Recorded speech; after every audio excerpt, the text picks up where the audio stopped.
Hello mga kabarya, welcome na naman dito sa channel natin na Old Coins PH 1611. Now 10 centimo 1976. Talagang matanda na po itong baryang ito, pero umabot pa rin hanggang ngayon kasi metal po ito. So ito yung advantage sa bill compare natin sa bill sa ngayon. So umabot lang ng 10 to 15 years yung lifespan sa mga bill. Pero itong coin, not unless ito ay matunaw, masunog, so wala na po ito. Pero ito may hawak pa rin tayo na 10 centimos 1976. Now bibigyan natin ng update, diretso tayo. So ito yung titingnan natin. May nakita kasi tayo dito kay Carousel PH, maganda yung barya niya. So ito yung barya na Francisco Baltasar. Ito yung proof coin. So maganda talaga pag proof coin, shiny at saka fine yung mga letters. So 10 centimo 1976 proof coin. Pero dito nakita natin over a year ago 2,500. So maganda yung barya niya. Pero ito yung updated. Pinakita ko lang sa inyo yung kita natin. So dito tayo kay Carousel PH. So bago po ito.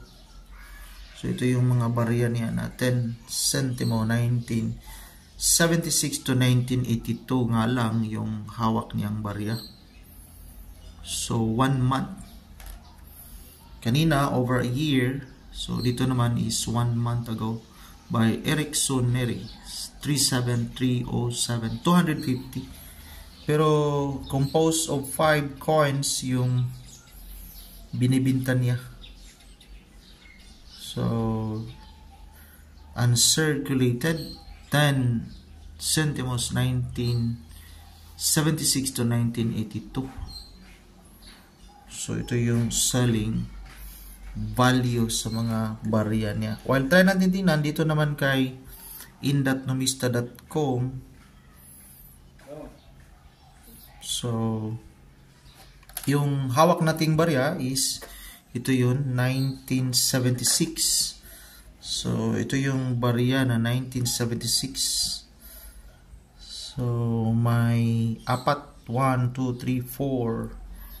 So, una, ito yung 1976 US Mint, 43%, while yung isa naman is made 1.3%, nasa 10,000 compare dito sa isa 50 million examples.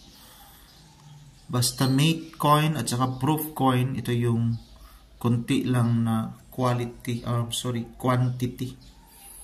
9,901 examples, while special uncirculated mas kunti 0.6%, may 1,826 examples. Walang price quotation na ibinigay, so hindi nabigay si in.numista.com ng value.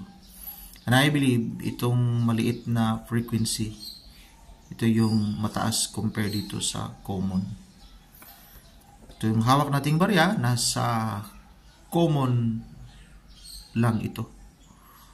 Wala na itong value. Again, pasalamat pa rin tayo na may na-collect tayo sa ganitong klaseng barya. Maraming salamat. God bless and enjoy your day.